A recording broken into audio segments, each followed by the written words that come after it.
Coming up on the Roadrunner Review, we're coming down to the nitty-gritty as we follow the fall sports seasons as they head towards the playoffs and pull those laces tight as cross-country sprints up those regional rankings. And what's this? Basketball? Oh yeah, we have the previews of your men's and women's basketball teams. All this and more coming up on the Roadrunner Review.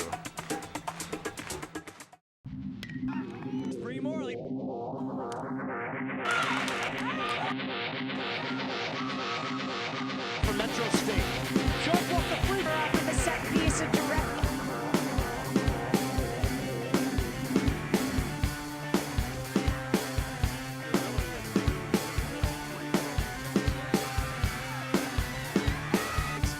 Crushing. Hit that one.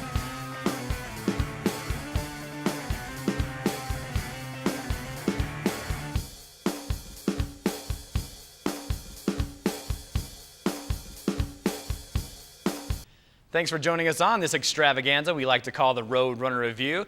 I'm Eric Lansing, your man when it comes to following the Roadrunners and their sports teams from the past month. Our show is overflowing with great stuff, so enough about me, let's get right down to it. First up, our men's soccer team, and they've been making headlines with their great play. After an 8-0 thumping of Adams State, the Roadrunners reached 6th in the national polls. That is the highest ever for Metro State since the polls opened in 2001. Up next for the Runners, how about a date with the defending national champions, the Skyhawks from Fort Lewis.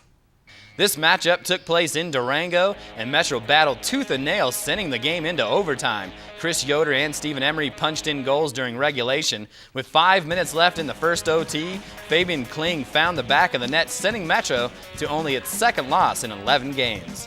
2 days later, it was on to Grand Junction to take on Mesa State. The Mavericks lit up the scoreboard first in the 31st minute, but Walter Bertini answered back 11 minutes later to even things up. But Metro was too strong, scoring twice in the second half for the 3-1 win. The road trip didn't end there, however, as the Runners ventured 5 miles from campus to take on number 16 Regis University. Metro State, now 11th in the nation, looking to come up with 3 important points against the Rangers. Regis with a chance early, but Issei Bissau goes full extension for the save. Bissau was named RMAC Player of the Month for September. Regis's Keegan Bass lofts the ball in front of Bissau, but it bounces off Metro's Dele Johnson's head into his own goal. You can see the deflection by Johnson catching Bissau off guard. Goal awarded to Bass, and Regis goes up 1-0. But Metro strikes back second half. Scott Crawford sends in the beautiful rip past the keep to tie the game at 1. It was Crawford's first goal of the year. Then on the corner, Bertini uses his knee to give Metro a 2-1 lead. Both teams were preparing for the next drop. But wait, the officials decided to take away the goal. Emery trying to get a reason for that disallowed goal. So we head into free soccer time. The Runners have a great chance when Carlos Mendez has a point-blank shot, but Doug Pasalacqua gets a few fingers on the great save.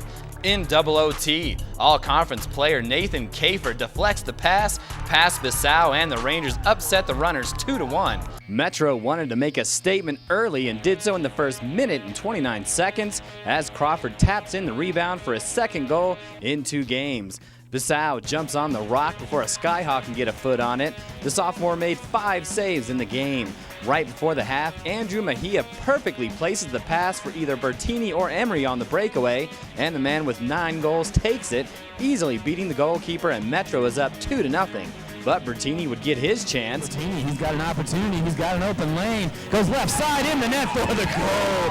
Bertini beats the defender, then the goal keep. 3-0 lead, Metro State, huge goal. The Roadrunners pound the Skyhawks at home by the final score of 3-0. Crawford tells us grabbing that first quick goal set the tone for the game. Oh man, can't explain it. It's not the end though, so it's a good game. We got a good result. Now we just have to look forward to the next ones. I mean, our coach told us, he's like, why not try and go out and get the NCAA's fastest goal? And so it's like, that was our mindset. We just went straight at it, and it just bounced around and happened to fall right to my feet. And just, I mean, it's a tap in, so. Metro State traveled to Colorado Springs to take on the Mountain Lions of UCCS. The Runners had beaten the Mountain Lions in 13 straight games and were coming off an uplifting win over Fort Lewis. Hopes were high right off the bat as Carlos Mendez took it past his defender and scored first. UCCS would battle back and take the lead in the second half.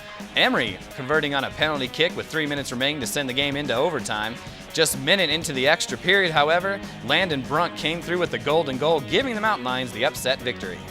The Runners trying to stay in the hunt for the NCAA tournament, but it wouldn't come easy as they took on the #1 team in the nation, the Ore Diggers. In the 17th minute, Emory finds Scott Grody, who uses his left foot to sneak it by Manville Strand for the early 1-0 lead.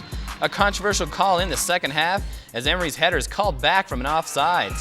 Coach Parsons is livid, knowing every goal is crucial in a game like this. Instead of going up 2-0, the Runners soon find themselves tied as Chike Sullivan converts on the PK. This one went into overtime, but it didn't take long for the drama to end as the School of Mines beats Bissau off a header, sending Metro to their 5th loss of the season. It's the second season in a row that the Ore Diggers came into Metro's home pitch and ended their NCAA tournament hopes. Yeah, I can't tell you how many times that we've been beaten, off a goal on a set piece. I mean, it's quite honestly at this point, it's like listen to a skipping record that you can't turn off the record player. It's just one of those, we just keep getting beat, we keep getting beat on just on set piece, somewhere down the game, and as a result, that's you don't get a result out of it. So. The Roadrunners finished out the regular season with convincing wins over Colorado Christian and CSU Pueblo. Emory broke a school record, having registered a point in 8 straight contests, scoring 2 goals and adding an assist versus CCU. Here are the final RMAC standings brought to you by the Regency. Next up for Metro State is the Rocky Mountain Athletic Conference Tournament.